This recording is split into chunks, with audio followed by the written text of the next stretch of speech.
Hello, hello, hello. So let me ask you this. Are you tired of awkward silences and stumbling through conversations? Sick of feeling like your message gets lost in translation? Ready to up-level your communication skills like a boss? Well, you're in the right place. My name is Kathy Riley. I'm your host and communications expert with over 25 years in litigation and another 15 as an entrepreneur. Tune in as we serve up piping hot blends of tools, systems, techniques, things that are guaranteed to change the way you connect, change the way you communicate. So, from mastering the art of tough conversations to cultivating a mindset that screams confidence, we're here to help you. At Breaking Bad Communication, we're not just breaking bad habits. We're shattering communication barriers personally and professionally. So one of the questions I get asked a lot is, especially as an introvert, but somebody who's also an entrepreneur, how do you go out there and navigate conversations when they're really uncomfortable? Like, how do you talk to people? How do you talk to your family, right? How do you like big family? I've got a big Catholic family. You know, when we get together, it could be 60, 70, 80 people. How do you navigate talking to other people when you don't know what to say? I mean, I think that's the biggest thing for people is like, I don't know what to say. I don't know what to ask. I don't know how to navigate that. So I'm going to arm you with some tools and some questions that you can just, write them down, put them on your phone, right? Put them in your notes, keep them in your back pocket. So these are tools. These questions are tools for you to navigate the next holiday, right?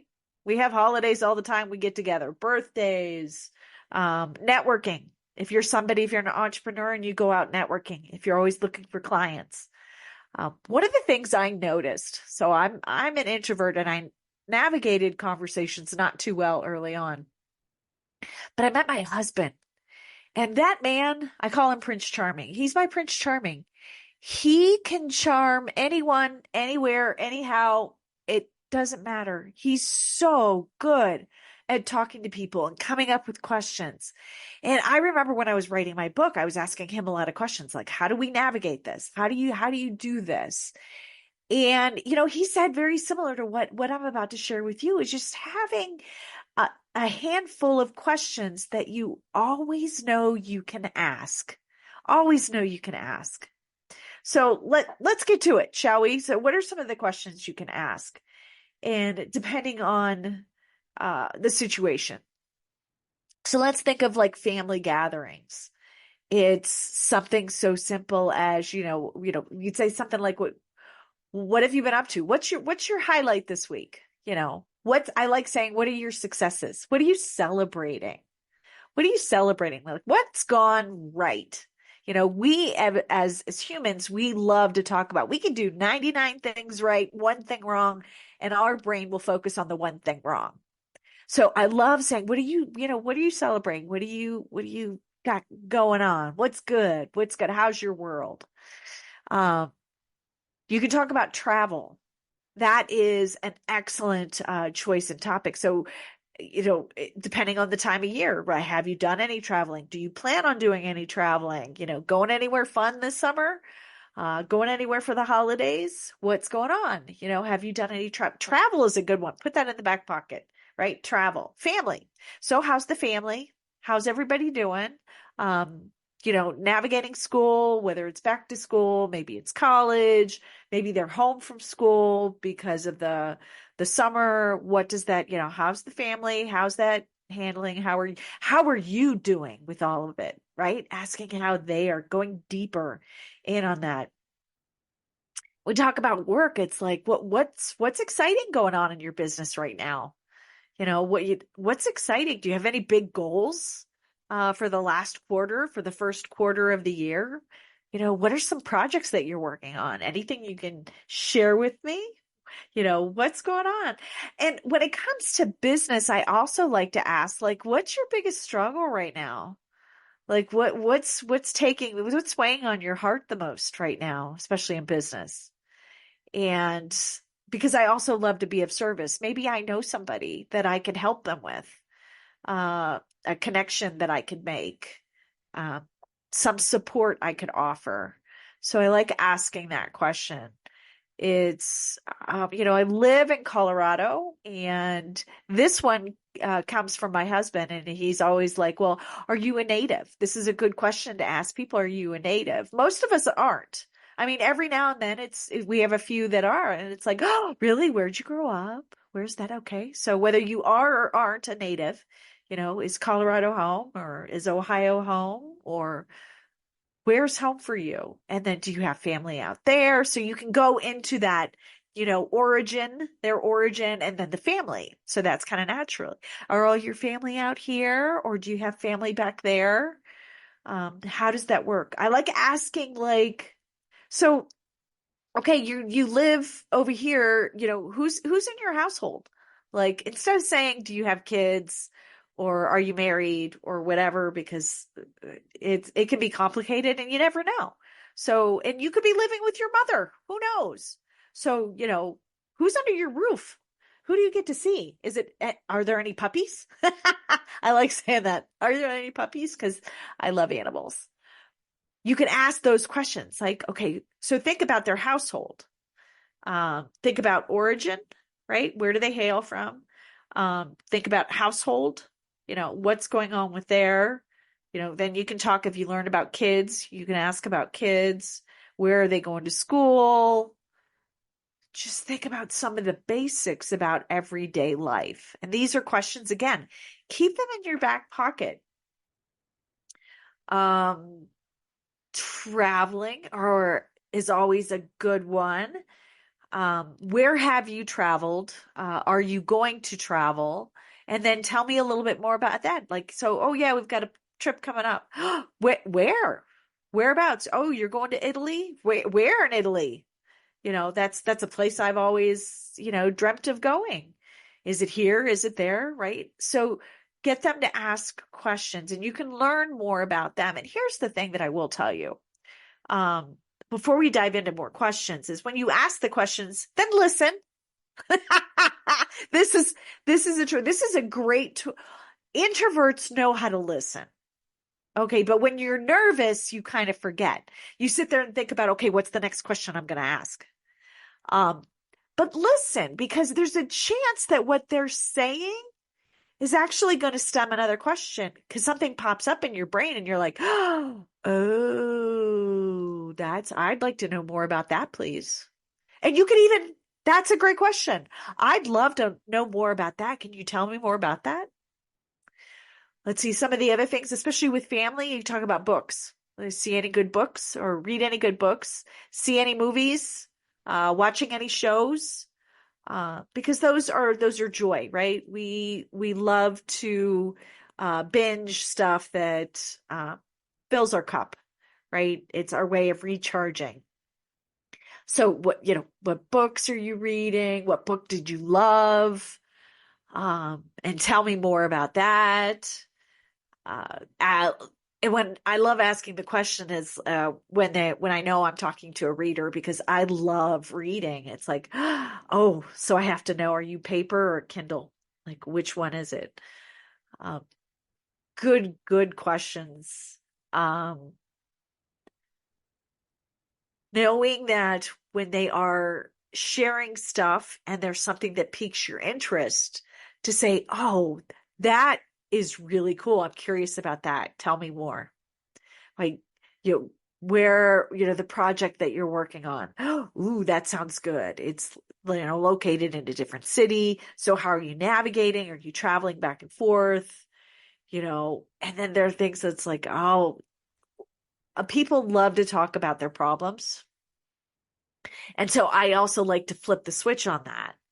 It's like, okay, I've, had this health issue, and I've done this, and we're dealing with this, and, mom and dad are sick and all of this. So navigating all of these health issues, well, you can get down into a negative spiral going down something there. So how do we bring it back up? And you can ask a question like, so what did you learn? Was there a lesson that you learned? What's your biggest takeaway from that? Like I mean, you overcame a lot. What was your biggest lesson? It's so good. And then you can ask things like, hobby, what do you do for fun? Okay. When you're not working or whatever, what do you do for fun? People, people do love to talk about themselves once they get warmed up. That's what us introverts, once we get warmed up, we'll talk. We become chatty Cathys, but we got to get warmed up first. So, what do you do for fun? So that's a good one. Let me think. Some standard ones that you can keep in your pocket. And when you think about family and business, it's like what's the next thing you've got going on? Like what's the next, whether it's a work project, what's your next project, right? Or what's your next, what's the end of the year looking like? What's the beginning of the year? Like what's the next thing you're working on? Is it anything fun? Can you tell me about it? You know? And then listening. Okay, knowing that they will continue to feed you information with the questions. So once you listen, oh, tell me more about that. Oh, that was so fun. And then you can integrate, your story so that you're on the same page. Oh, I traveled there. I haven't read this book, but you know what's a really good book? This is a good book. So when you navigate the conversation, you can make it continue, right? Listening allows you to draw the information out of them to ask the additional questions. And then I'm here to tell you that sometimes it'll get silent. Silence is okay. Silence half the time means that you're processing information because the brain can only handle so much. It's got to be able to process. So you've got to allow the brain to listen, especially when you're talking, asking questions or you're sharing your story and they get quiet. They could be processing it to then ask you a question. And then learning to exit. It's like, oh, it was such a pleasure to chat with you. I am going to go talk to so and so, Susie over here. I'm going to go talk to Susie. If worse comes to worse, there's two things that I do. I do a lot of networking, and I have a tendency to find people who love to talk about themselves, and it's not a two-way, it's a one-way, and it's a puke fest, and those are tough. And so you ask the right questions, but they never stop. They never stop. I've dealt with them. If you deal with them, here's two things you can do. I say, usually I'll excuse me, because they won't let you get a word in edgewise. Excuse me. I need to hit the restroom. Thank you so much. Let's continue this conversation in a minute. Okay. But I need to hit the restroom. So I use the restroom as an excuse. It works great at family, networking, whatever. I love doing it. In fact, there was one party. So I was at this party. My husband was with me, and there was one woman who just refused to stop talking. Refused to stop talking, and not just to me, to everybody, but for some reason that particular night she was following me everywhere. So she probably thinks I have a bladder issue because I can't tell her how many times I had to stop to go, I've got to use the restroom, right? And I had to stop to do something else. So, it worked. Eventually it worked. I had to exit and I changed rooms, which was funny. The number two way to kind of end a conversation, and I use this more networking. I don't use this at family because I don't think it's polite to have your phone with family. But I will do this. So you can't see my phone, and I'll be like, oh, this is family. I got to take it. Excuse me. And I will walk away, um, pretending to text or pretending to call. Yes, it's a lie. It's a strategic lie. But they don't know it. And it works. Okay, this isn't my original idea, but I've used it for over a decade, close to two now. And I'm telling you, it is a great way. So when I'm networking, I always have my phone either in my pocket or somewhere around me, really, really close, because I also collect information, contact information on the phone. I will text people right then and there, which is another great tip for communicating when you're networking, is just say, what's your cell? I'm going to text you right now and get it done right now while you're thinking about it. But to have it there and go, oh, I'm sorry, please forgive me. And I always say, please forgive me, right? Excuse me. Oh, please forgive me. I need to take this. I only do it for family. I got to take this. So I don't know what's going on.